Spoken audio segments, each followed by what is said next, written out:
East Temple Beth Shalom, Rabbi Boxed here with my Torah portion of the week, Parashat Shavua. This week we are still in the book of Leviticus, Parashat Tzav, Leviticus chapter 6, verse 1 through 8:36. And we are beginning in this Torah portion on to speak about the laws of sacrifice. Olah, mincha, chatat. The olah is the burnt offering, the mincha is the meal offering, and the chatat is the purgation offering that you give for sins. So this whole Torah portion is all about tzav, being commanded, and the Eternal One is speaking to Moses, saying, "Command Aaron and his sons thus: Here is the way that you do the ritual for the burnt offering. Here's the way you do the ritual for the meal offering. Here's the way that you do the reparation offering, the sacrifice for the reparation offering."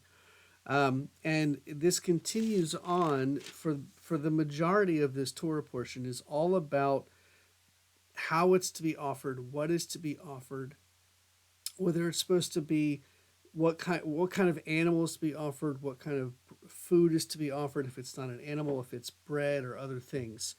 And it's always, this is a holy offering, this is to God. And remember, the sacrifices here are meant as a sign or a symbol of the devotion of the Jewish people to God. God doesn't need the smell or the sacrifice or the offering. This is a reminder to the people that God is there, and it's our way of seeing our own actions representing to God, or to God, what our actions mean. And so I want to focus on the ending of this Torah portion. It begins with the ending of this Torah portion. It's first of all, it's chapter 8 of the book of Leviticus, and I'm going to read from verse 30. And Moses took some of the anointing oil and some of the blood that was on the altar and sprinkled it upon Aaron and upon his vestments, and also upon his sons and upon their vestments. Thus he consecrated Aaron and his vestments, and also his sons and their vestments. So now what we're seeing is not only the offering being given to God, but also the consecration of Aaron and his sons and all of the clothing that they wear, showing that these are priestly vestments.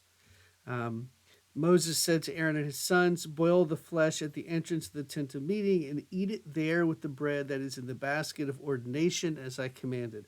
Now, remember, the priests did not own land.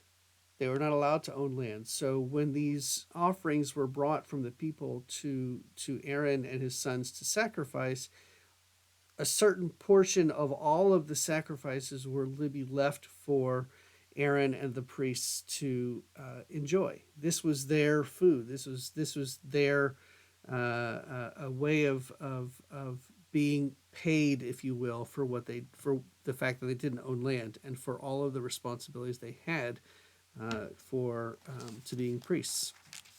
And that is this week's Torah portion. I wish you an early Shabbat Shalom.